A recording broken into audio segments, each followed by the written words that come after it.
এত হিংসা, ও যে বাংলার মানুষ মুখ্যমন্ত্রী সম্পর্কে যে ঘৃণা জন্মেছে, বাংলার মানুষের মনের মধ্যে যে ঘৃণা জন্মেছে, সেই ঘৃণার উত্তর মুখ্যমন্ত্রী অবশ্যই পেয়ে গেছেন।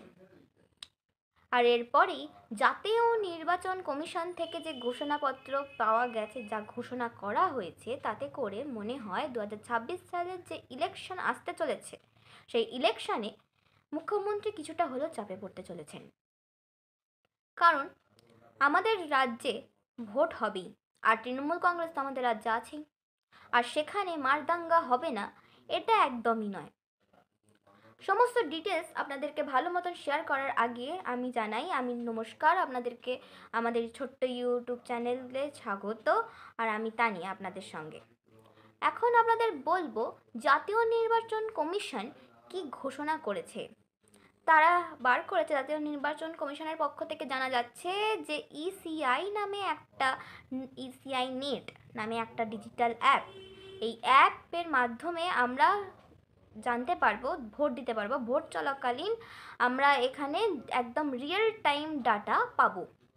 এই রিয়েল টাইম ডাটা মানে একদম পুরো লাইভ, একদম এখানে নাকি কোনো রকম কারচুপি করার কোনো জায়গা থাকবে না। এটা বলা যাচ্ছে, যে শোনা যাচ্ছে যে জাতীয় নির্বাচন কমিশন নিজে অপারেট করবে। তাহলে এখানে কোনো কারচুপি করার তো কোনো জায়গাই থাকছে না।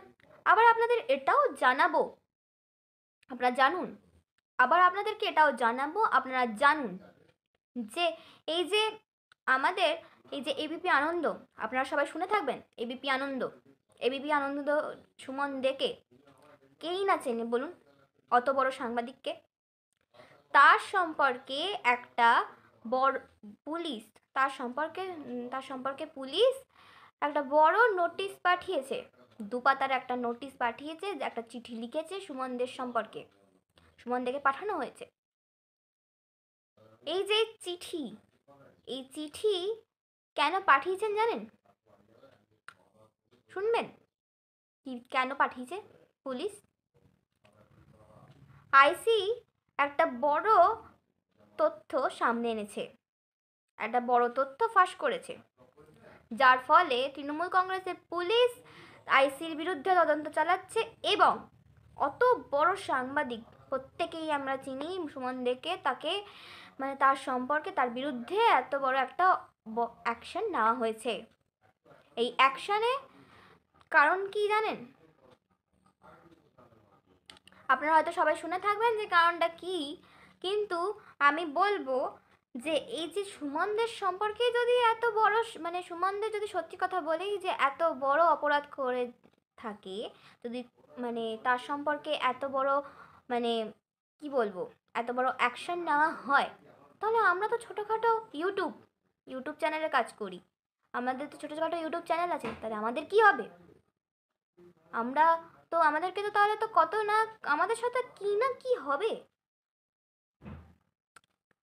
আপনাদেরকে আরো কিছু তথ্য শেয়ার করার আগে আমি আপনাদেরকে জানাবো পুলিশ কি বলেছে সেই চিঠিতে। শুনুন তাহলে পুলিশ কি বলেছে। পুলিশ বলেছে যে আমি আপনার কাছে আশা ও বিশ্বাস নিয়ে জানাচ্ছি, সুমন দেকে বলেছে পুলিশ, জানাচ্ছি যে এই বার্তা পাওয়ার পর আপনি হয়তো এই মামলার ভুল প্রচার করা বন্ধ করবেন। মানে সুমন দে নাকি ভুল প্রচার করছে। পুলিশের মানে বক্তব্য, সুমন দে নাকি ভুল মন্তব্য, ভুল তথ্য প্রচার করছেন। তদন্ত সম্পর্কে ভুল তথ্য প্রচার করবেন না। আর যদি আপনি এই মামলা সম্পর্কে কোনো তথ্য প্রচার করেন, তাহলে আমরা মেনে নেব যে আপনি হয়তো পুলিশকে মানে ভাবমূর্তি নষ্ট করছেন, পুলিশের ভাবমূর্তি নষ্ট করার চেষ্টা করা হচ্ছে নাকি। যদি আপনি এই ভুল তথ্য প্রচার বন্ধ না করেন, তাহলে আপনার বিরুদ্ধে এক আইনি পদক্ষেপ নেওয়া হবে। বাহ, ভালো। এর ফলে বোঝানো যাচ্ছে যে এত বড় সাংবাদিক, তিনি যদি এত বড় মানে সত্যি কথা বলার পর তাকে যদি এত বড় মানে অ্যাকশন নেওয়া হয় তার সম্পর্কে, তাহলে তো আমাদের তো কিছু বলার থাকতে পারে না, বলুন? আমাদের না আমাদের জানি না কত কিছু হতে পারে, কত না কত কি হবে আমাদের সঙ্গে। কিন্তু আমরা সাংবাদিক, তাহলে তাই বলে কি আমরা সত্যি কথা বলবো না? আমরা সাংবাদিক, আমাদের দায়িত্ব আপনাদের কাছে পৌঁছে দেওয়া সঠিক তথ্যটাকে। তাই আমরা সত্যি কথা বলবো।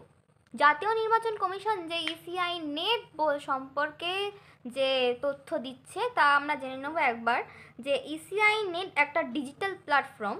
এই ডিজিটাল প্ল্যাটফর্ম থেকে আমরা জানতে পারছি এটা একদম জাতীয় নির্বাচন কমিশন একদম নিজে অপারেট করবে, সরাসরি তারা নিজে অপারেট করবে।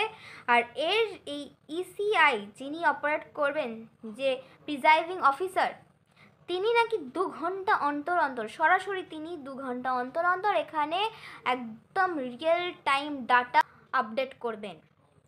কিন্তু এখন এখানে প্রশ্ন হলো, যদি যে সমস্ত ভোটের বুথগুলো থাকে সেখানে যদি নেট নাই থাকে, অনেক আছে তো, অনেক বুথ তো আছে যেখানটাতে নেট নাই থাকতে পারে, তো সেখানে কি হতে পারে? কিন্তু তাও সেখানে অফলাইনভাবেও সেখানে ডাটা পৌঁছে যাবে, শুধু নেট আসার অপেক্ষা। তাহলে এখানে কোনো কারচুপি করার তো জায়গাই থাকলো না। আর এখন শুধু কথা হচ্ছে যে এই ইসিআই নেটে যার মাধ্যমে রিয়েল টাইম ডেটা প্রোভাইড করা হবে, এই ডেটাতেও কি সঠিক আপডেট, সঠিক মানে মন্তব্য, সঠিক মানে আপনাদের কি বলবো, যে এই যে ভোটগুলো যে আসছে সেই ভোটগুলো কি সত্যি মানে পাওয়া যাবে? তো এখানেই আবার কারচুপি করে যাওয়া যাবে না?